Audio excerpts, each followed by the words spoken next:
जों जिहेतु पिस एकर्ड खालामबाय बेखौथ' जों लोगोसे दं दायो मानगोनां I.K संबिजिर सार जेब्ला प्रेसिडेन्टशिपआव बिथाङाबो दंमोन आरो आर्मि चिफमोन NDFB नि कार्बि आंलंनिफ्राय बिथाङा गोबाङा मिथियो बिथांनि गोबां मुंफोर दङ गोबां बर' रायजो राजाफ्रा मिथिगौ दा बिथांजों मोगा-मोगि जों लानो नागिरदों मा लानो नागिरदों बेखौ नोंथांमोना खोनासंलांनो हागोन बै समावहाय बर' हारिनि मोनसे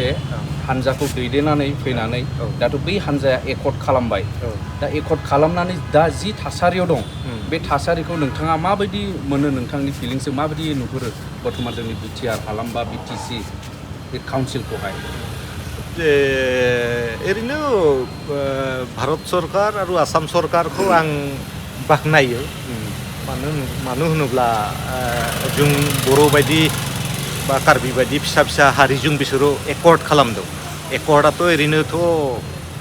जों मिन्थिनायाव मोनसे हादर आरो मोनसे हादरजोंसो एकर्ड जायो खिन्थु एफा जों बायदि फिसा फिसा हारिजोंबाबो भारत सरकारा एकर्ड खालामबाय बा खालामनो गोनां जानाया बेयो बर'फोरनिनो देरहानाय बा कार्बि हारिनिनो देरहानाय होननानै आं सानो आरो दा एकर्डनि दफाफोरखौ भारत सरकारा बेखौ थाबनो बेखौ इमप्लिमेन्ट खालामनांगोन अब्लासो बे एकर्डआ जाफुंदों होननानै जों सानगोन दा आंनि खोनानायावहाय दा 50%आ जाबाय होननानै बर'लेण्डनि जि एकर्ड बर' एकर्ड बेयाव जाबाय होननानै आं मिन्थिदों आरो कार्बि एकर्डआबो बिदिनो 50% जाबाय आरो दा जिहेतु दा BJP गभर्नमेन्ट सोलिनानै दङ दा बिसोरनि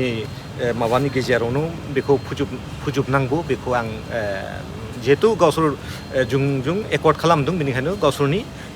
समावनो बेखौ फोजोबनांगौ होननानै आं BJP गभर्नमेन्टखौ आं सेन्ट्रेल आरो बे स्टेट गभर्नमेन्ट लोगोसे बे NDA निनो बेनिनो एलायन्स UPPL बे माबाखौ आफादखौबो आं खावलायो सार एकर्डनि उनावबो दासिमबो जे प्रमद बर' साराबो बुंदोंमोन बे एकर्डनि थ्रुयैनो रन्जन दैमारि बिथाङाबो गबोबाय बिथांनि भिडिअ फुटेजफ्रा दासिमबो दङ दासिमबो दिनै सेन्ट्रेल जेल दाब जेलफोरावहाय NDFB फोरा जोबजानानै दङ एकर्डनि उनावबो गोजोन गोरोबनायनि उनाव बेनि सायाव नोंथाङा मा बुंनो सानो आरो माबायदि फिल खालामो बेथ' ओरैनो जों जिहेतु पिस एकर्ड खालामबाय बेखौथ' हगारनांगौ जेसेबां दा जेलाव हाबना दं जोंनि आगुनि आफादगिरि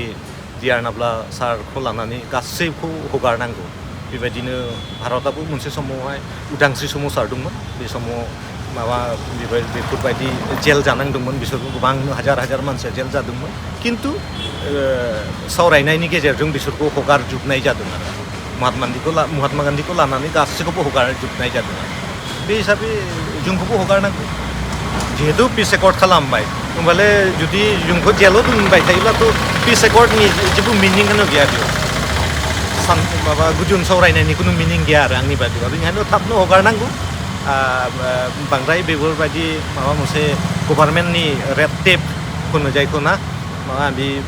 फोलावनाय बे नितिखौ नागारनानै थाबनो हगारनांगौ आरो बेखौ आं खावलायो आंनिफ्राय जाबाय